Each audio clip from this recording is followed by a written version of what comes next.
dynamic woman who have absolutely made her mind to change, to bring the change in this society is Dr. Sarika Kulkarni. After an amazing, memorable stint of teaching at leading business school in Mumbai, writing research papers, books in management, she became an entrepreneur, but it didn't end here at all. Well, she was always thinking, what is her calling? The calling was to use her background of expertise and experience to make a difference in the life of people who are not privileged and distressed.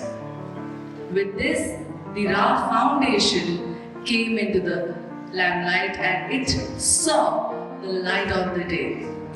Finally, Raah Foundation became a household name. Raah Foundation is a tribal focused organization on a mission to make India a better, healthier and happier human beings. Raah Foundation has a vision to make a better world for the tribals. The mission of the organization is to drive a holistic change in the life of tribals by creating local opportunities and enabling them to lead an honorable life in their own villages. Different programs of the foundation include watershed development, agriculture development, livelihoods, traditional art business, and healthcare. Ladies and gentlemen, to know more about the same, I shall request our ADG to play an audio visuals on our screens, please.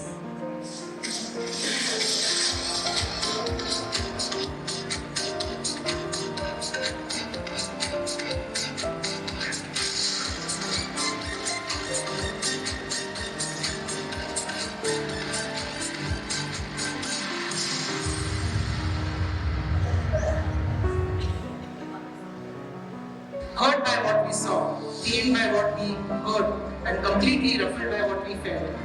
The greatest threat to a planet is the belief that someone else will save it. Within the Raah Foundation या संस्कृति स्थापना में A story of immense knowledge, creativity, and immeasurable.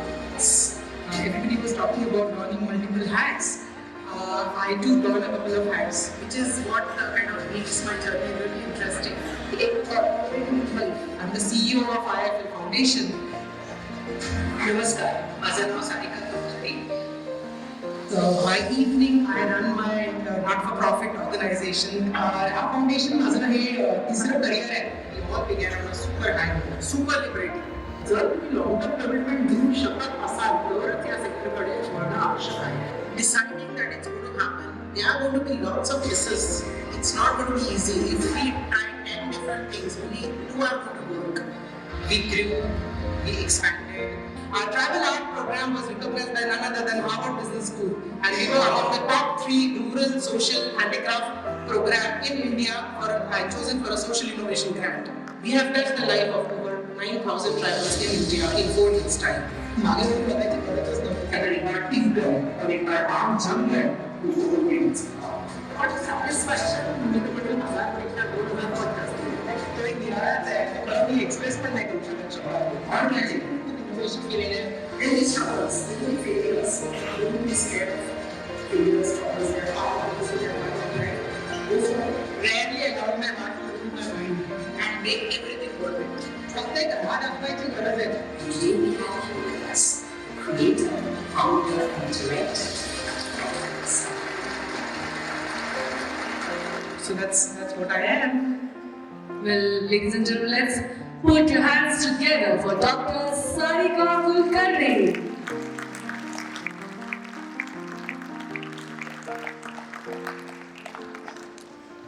I shall now request our DG, Dr. Anil Parmar, to come on stage and welcome Dr. Sarika Kulkarni.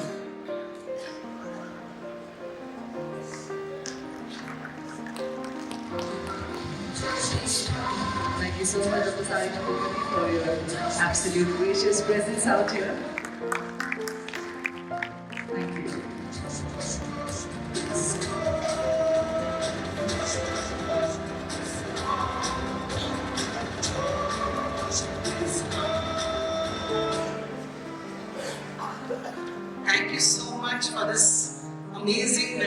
honestly, I'm touched. I didn't realize this was about me until I saw my photograph. It was so amazing. Thank you so much for so much love. Amazing. Good morning and good afternoon, everybody, and thank you for this opportunity to talk about our work. Our District Governor Dr. Anilji Parmar, Shri Unmesh Ji is good, and all other Joshile Rotarians. Thank you so much. Wonderful being here. I decided to tell a story. Tell a story from my life, tell a story weaved around my experiences. I don't have any presentation. I thought I'll just talk to you people, talk about the different amazing empowered women that I have met in my life so far and in my journey so far. These women have shaped my life, and we are going to be so interesting because Menatai was talking all about urban empowerment. I'm going to talk about all about rural India and how we are actually facilitating a lot of reverse migration through our programs. You know, we don't want the slums to increase in numbers. We want the people to come back to their villages, and that's exactly what we are doing. And how the different women are playing an amazing role in shaping our reverse migration programs. I'm just going to tell you stories, different stories weaved around this. We actually believe in Raah. At Raah Foundation, we believe that women empowerment is actually a misnomer.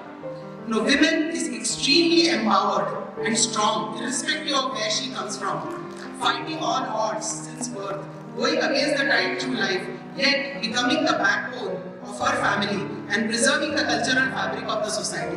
So I never say that we empower women. They are already empowered. What's there to empower women? They are so strong. So all we do actually in Raah Foundation is to make her aware of her inner hidden skills and talents, own them through niche capacity building, provide her with opportunities to use them economically, socially, politically, and finally provide her with a position of respect and dignity in different committees we form for sustainable development. When we started working in the tribal indigenous areas, our hearts really sank at seeing the condition of the women there. I'm a hardcore urban child, you know, I grew up in Delhi, I studied in all urban areas, extremely privileged, and when I went there, it kind of was a completely culture shock. Aisa bhi hota hai.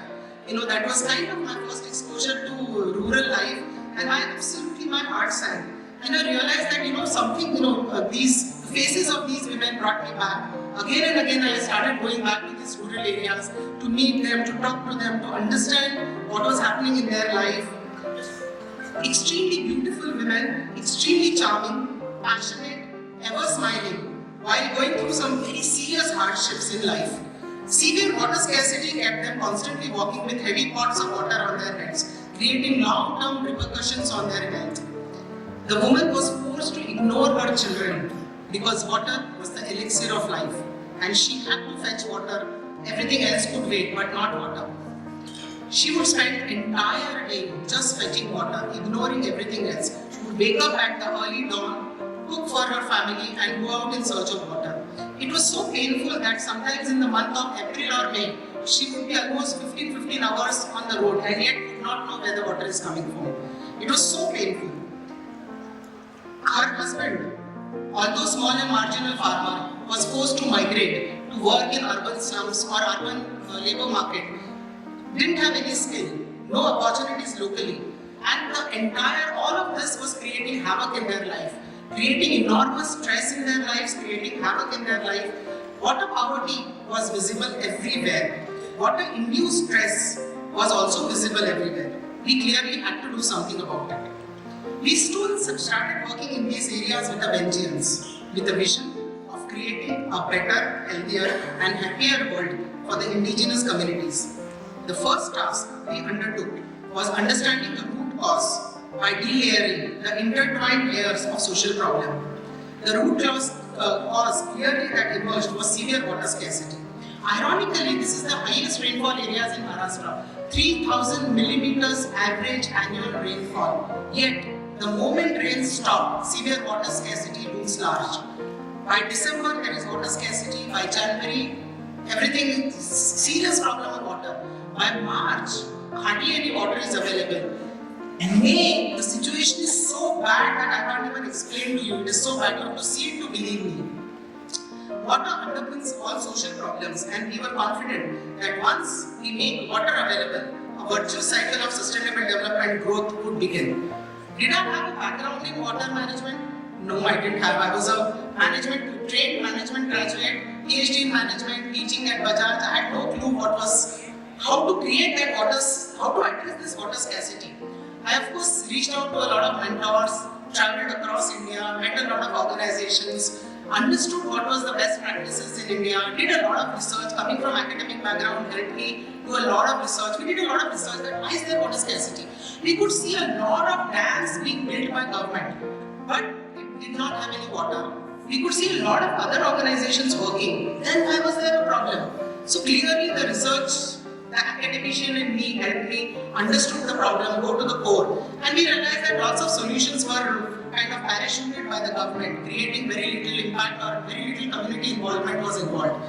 A lot of programs were supply side. There was very little attention paid to the demand side. Like even using demand, ensuring that water is used judiciously was also very critical. Very few organizations was doing that. So keeping all of this in mind, keeping all of this research at the background, we launched program Malhar, which had the objective of creating water secure and positive villages. We work on augmenting the water availability in the village by creating rainwater harvesting structures which provide year-round water. While regulating the demand through water usage frameworks, we were amazed when through a research we found that this has the potential to free 1200 to 1500 hours for the woman per annum. Because now water was available in her own village, she doesn't have to spend hours fetching water. And if you actually calculate this, we actually shadowed a couple of women to understand that how much time she's saving now because water is available in her own village. Can you believe this 1200 to 1500 hours per annum she was saving? Imagine if she would do it for 20 years, she's just fetching water. 1500 into 20 is the time she spent just on water. This was so heart-wrenching, yet it was very encouraging for us that we are, through just one effort, we are actually saving so much time for the women. And the biggest uptake was this, that it gave women more control on her life. It freed up a lot of time and that gave control on her life. When we asked these women that what does she want to do now that 1200 to 1500 hours were available to her, extra available to her, what would you do with this time, right? It was so amazing. Half of the women said, we just want to rest. We are so tired. It was so amazing. And I was so happy that women have control over their time and they are exercising their right to rest. And they said, आम्हाला आराम करायचा ताई, आम्ही लहान असल्यापासून हेच करतोय. आम्हाला आता थोडा आराम करायचा आहे, आता वेळ मिळतोय तर आराम करून घ्यायचा आहे, जरा तब्येत सांभाळायची आहे. It was so amazing. Half of the women said that we want to use this time to earn an extra income and augment the family income, improve the economic condition of the family. While some other women just said that we want to spend time with our children. We have missed out on their childhood. Now we don't want to miss out on their growing up years. We want to see them grow up. It was so amazing. And there were lots of jokes also. Some women, I remember having a conversation with Sarika. Sarika comes from the small village called Umbarvangan was our first pilot village where we actually started the water program. Sarika told me that, you know what, in the first initial months, I would still spend the whole day next to the water body because that's what I've been doing since my childhood. I don't know anything else to do. I don't know what else to do. This is all I've done in my life. And it was so amazing, it was so heart-touching. Our water program is bottom-up and involves community for water demand management. And we saw this as a great opportunity to involve women at the community level as water guardians. We conceptualized and implemented our gender-neutral water management committee.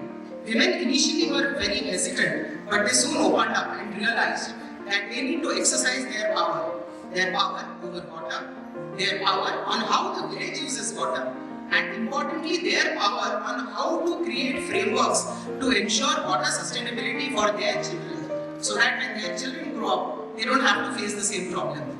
There will be water available for their children when they grow up. Once they realized that they have a voice and they can talk and people listen, once they realized that they can decide and people follow, they felt super empowered and started participating in other social, political and economic decision making at the community level, at the village level and at the block level. Ranjana Tai from Vadapara started her public foray with our Malhar or Water Management Committee.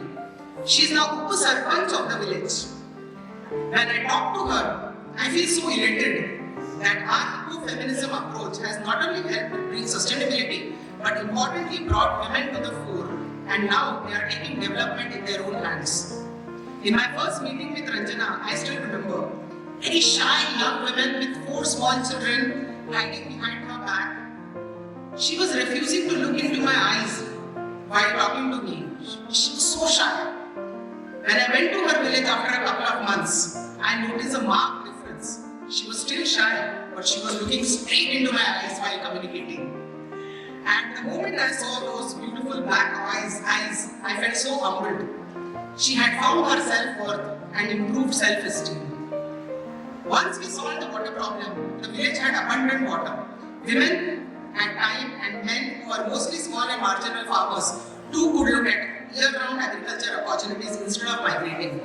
We launched program Urja to support women start micro-enterprises. Women, as you would all know, are of different types, right? Some are born leaders while some are followers. Some women like to work independently while some others find that, they thrive in the comfort of other women, like in peers, in groups. They thrive better, they can perform better.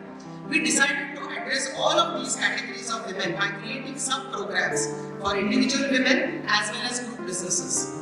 We scan the village for gaps and create sustainable opportunities, right from starting a grocery shop to a blacksmith business, a flower mill to a tailoring shop. We then identify a woman who wants to use this opportunity to uplift her life. Our art and product-based group businesses like quilting, quilt making, grass weaving, textile and plastic waste upcycling has and would involve about 1,000 women going forward. Grass weaving is done by sitting in one place, and this provided us with an opportunity to support physically challenged girls like Manisha Boye, Manita Malkani and Champa Burangi. They are part of our first cohort and they are earning a decent income, which is helping them accept life as it has come to them with more elan. We curate and create opportunities, and the woman has the freedom to choose what she wants. We talk to her and encourage her to listen to her mind and heart, understand her intrinsic skills and talents, match them with opportunities. I was once talking to Chandadai, and you know what she told me? She said that this was the first time anybody was asking her what she wants.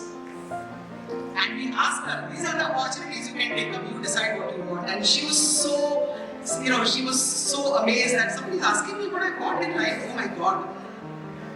This allows her to earn a decent income from the comfort of her home while taking care of her household chores. The income also improves her economic independence and gives her a right to take decisions in the matter of the house, helping her maneuver through the myriad of challenges. Our niche training further enhances her courage and she confidently changes the course of her life. Once I trained Kashita on how she uses her income. She told me that she divides it into 2 parts. The first part is for her house, for her children, etc. And the second part is for herself. She said she was saving it for herself. She didn't know what it meant or how she would spend money on herself. But the fact that she owned money brought shine and beautiful smile on her face. I still remember that smile and feel so good about it. A very interesting fact about our program is that most of these women, I would say about 70 to 80% of these women are completely illiterate. They have never been to school or never held a pen or pencil in their life. Facilitating entrepreneurship among such women is a challenge in itself. And earlier this year, when we decided that we would help the women scale up their businesses, clearly it was a dead end for us. How do you really, how do you help women scale up when they are completely illiterate, when they have very little grip on their business? They cannot read or write. How do you help such women scale up their businesses? While deliberating internally, we found our solace in the digital technology. We launched an ambitious program of equipping all our women entrepreneurs with smartphones and help them track their businesses through an app. We feel so encouraged when Bagubai, a gutsy woman of 65 years from a very small village in Kodala, who has never been to school, today uses a smartphone and tells us confidently the difference between sales and profit. I still remember the first day Bagubai came to us. After losing her only son to snake bite, her husband had suffered a paralytic stroke. She moved to live in with her daughter. who had her own financial struggles. Bagubai was determined not to depend on her daughter, and she approached us to enroll in the project Urja. We believe in change without charity, as in the beneficiaries have to bring something to the table. Only then the program really becomes sustainable, because it has to be both bottom up as well as top down. She wanted to start a grocery shop. She had nothing to contribute, nothing to bring to the table.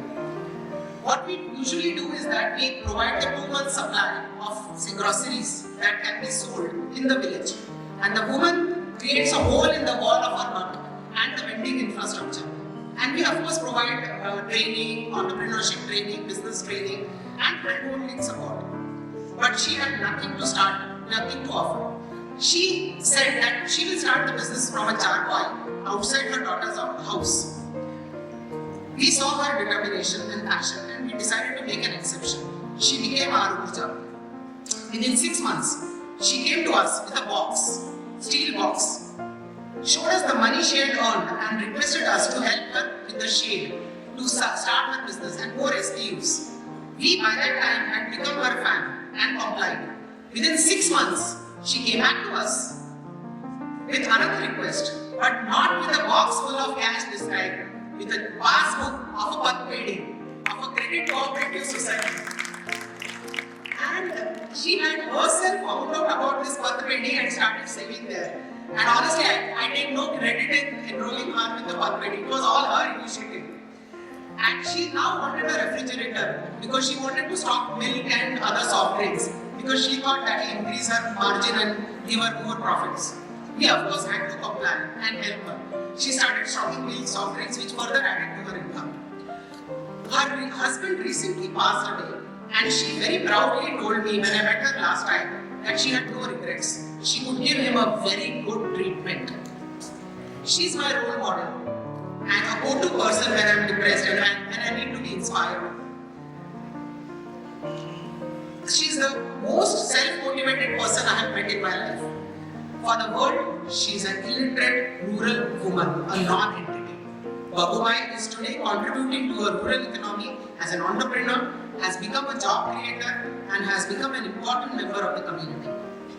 The geography we work in is very challenging. It is the northern part of western Sahyadri Ghats. It's a mountainous region. One village will be on the top of the mountain, while other will be in the deep valley. The banks are all located in the taluka headquarters, and most of the villages have to walk for a couple of hours to actually reach any bank. They often have to sacrifice a day's work or income to use the bank, keeping most of them away from the organized financial institutions. We found enormous opportunity in this gap. We created an army of 70 women e-dost. We call them e-dost. They are banking correspondents plus. And each woman supports 1,000 households with basic banking transactions like checking balance, money withdrawal, money deposits, transfers, etc. through a banking tool and app. They charge a small commission for this and earn a decent income themselves. This has brought the banks closer to the women, farmers and other community members, and have improved financial inclusion while providing a respectable opportunity to 70 women who earn a decent income. Shakuntala, our star e-host from Vikramgarh, says that she now has employed her husband as her assistant. As her business has grown and she was able to go up alone. Nimal, our another e-host, has become the sarpanch of the village, contributing effectively to the governance of the village. Our program Krishi supports year-round income for farmers through niche climate-smart farming interventions, helping men stay back in their own villages and lead a life of dignity without having to migrate. In fact, we have initiated a lot of reverse migration has happened through our program. More than 2,500 farmers have come back to their villages and are now living a happy life in their own villages. You can see rural economy is thriving because of this program. Earlier last year, this helps us preserve the unique cultural heritage because the families are living together happily. They are practicing the indigenous unique culture, and we can actually see long-term advantage of preserving the unique cultural heritage, which is the national heritage of our country. Earlier this year, what happened was that we were implementing a group farming project, and 12 women from Raah village approached us saying that they were passionate farmers and they were helping their husbands on farms, but now wanted to indulge in independent farming. We were on the verge of implementing our group farming project and decided to give opportunity to the women from Ramkin. We knew what was happening. We knew what was happening and news spread. Before we knew what was happening, the news spread like wildfire. And we had 4 more group of women approaching us saying that we also want to be part of the group farming project. It was so amazing. We have 5 women group farming projects being implemented in Jawar and Kulkarni. So per 2 acre land, they do farming, they take turns in farming and divide the income based on how much effort each woman has put in. And they actually maintain all these records amazingly well. Earlier this year, we launched program Samarth, a skill training initiative for underprivileged youth from Tier 2 and Tier 3 cities. This is helping us work with young aspirational girls who want to make a career in service sector. Our communities are original inhabitants and live in worship nature, yet unfortunately have become innocent victims of climate change. We launched our climate action program to convert barren land into lush green oases that act as climate sinks. After piloting on a small 10-acre plot, we have already revived about 175 acres of land and are now working on an ambitious program of rejuvenation of Godavari River that entails working on 15,000 acres over 5 years and planting 4.5 million saplings. Once again, our village level Anrakshan Samitis are involving women in all critical decisions and are making them responsible for their forests, their trees. Incidentally, we have 3 women at the help of this program. Sarika, as the head of climate change, leads from the front, and RP and Godavari have taken the charge at the ground level. To summarize our work with women, we work on across the following 4-5 dimensions.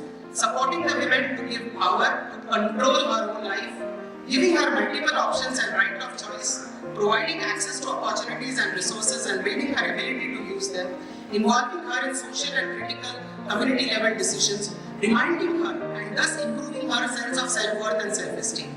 It is so heartening that in this month, as we celebrate the 12th birthday of Raah Foundation, we feel blessed that our efforts have provided the power to women from some of the most marginalized communities to feel empowered and to feel awesome about being a woman. We work in Jawar, Vikramgarh and Palghar, Nasik district, Peth Taluka and Raigad district. Our skill training program has begun in Mumbai and soon starting in Pune district in manufacturing hub of Talegaon. We have some amazing partners like Shakurji Palonji, HDFC Bank, DBS Bank, HSBC, APPI, Angel One, etc., etc., etc. Overall, we have reached about 50,000 women with around 1 lakh beneficiaries total through multiple programs. But for us, this is just the beginning, and we have a long way to go. हम राह पे चल पड़े हैं जिसकी मंजिल अभी बहुत दूर है.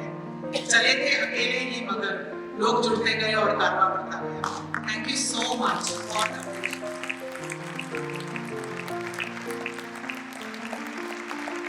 Fantastic. Can we literally have a huge round of applause for Dr. Sarika Kulkarni from Raah Foundation. And now I shall request our DG, Dr. Anil Parmar, First Lady, Dr. Hema Parmar, to please come on stage along with RIPR, PDG, Dr. R. Bharat and Dr. Vijaya. Also, I shall request Mrs. Sonia Deshmukh to join us on stage to felicitate Dr. Sarika Kulkarni from Raah Foundation.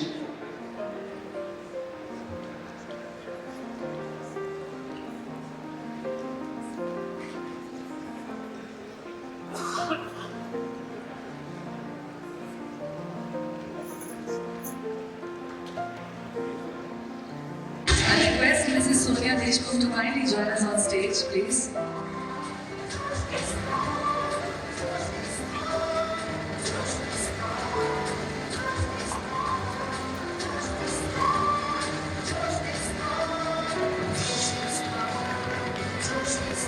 Everyone, can we have a huge round of applause for such an amazing and empowering session?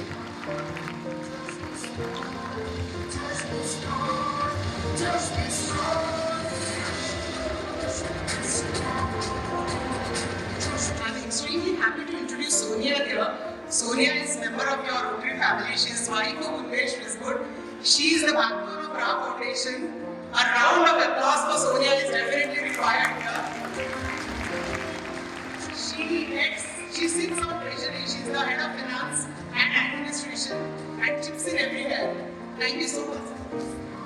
I'll request our DG, Dr. Anil Parmar, and First Lady, Dr. Hema Parmar, along with RIPR, PDG, Dr. R. Bharat and Dr. Vijaya to felicitate Mrs. Senia Deshmukh as well.